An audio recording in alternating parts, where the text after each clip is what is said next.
welcome back to another awesome video. My name is Nox, and if you are here for the very first time, welcome. On this channel we talk about everything around employment, and today, guys, I want to talk about references, which is one of the questions that I see mostly on my comments whenever I touch on CV and anything related to a CV, and people will say, do I have to put my references?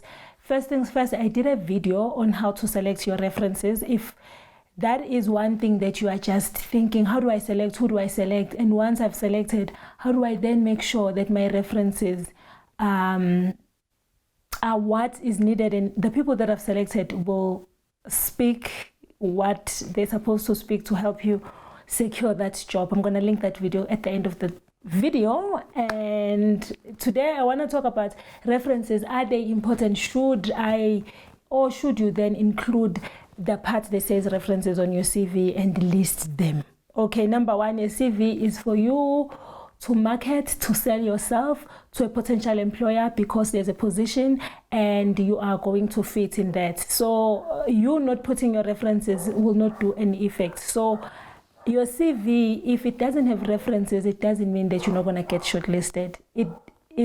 So the reference part has nothing to do with the company shortlisting you. So if you are one of those people that don't have references part of the CV, that's okay, there's no problem. And if you're comfortable enough to just put your references there because those people fully know that you've selected them, it's fine. But what I can tell you, according to the recruitment process, is when they really like you and they go to a stage where they want to conduct references, they will ask you to provide those references. Sometimes it does happen that when you apply for a job, a company will give you a form that you need to fill in and do provide your references. So you don't have to stress about your references being on your CV or part of your CV. Another thing, you can skip the part that most people would write and say references available upon request. You can put that, you can leave that, it doesn't really matter. So the reference part, I just want to emphasize that it's not much of a deal breaker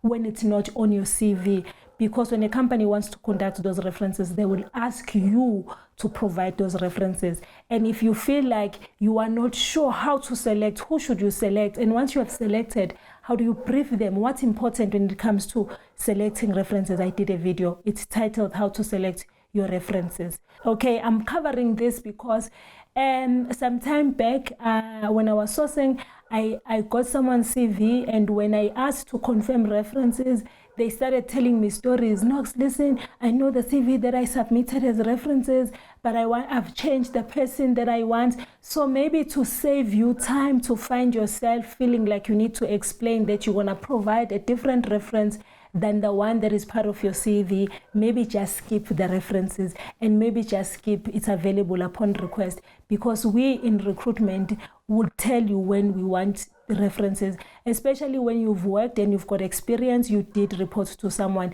and someone out there can answer questions in terms of your work ethic and your duties and the few things that would want to know about you before we can decide if you are the perfect candidate. You know what? Go ahead and like this video and share it, and do drop a comment.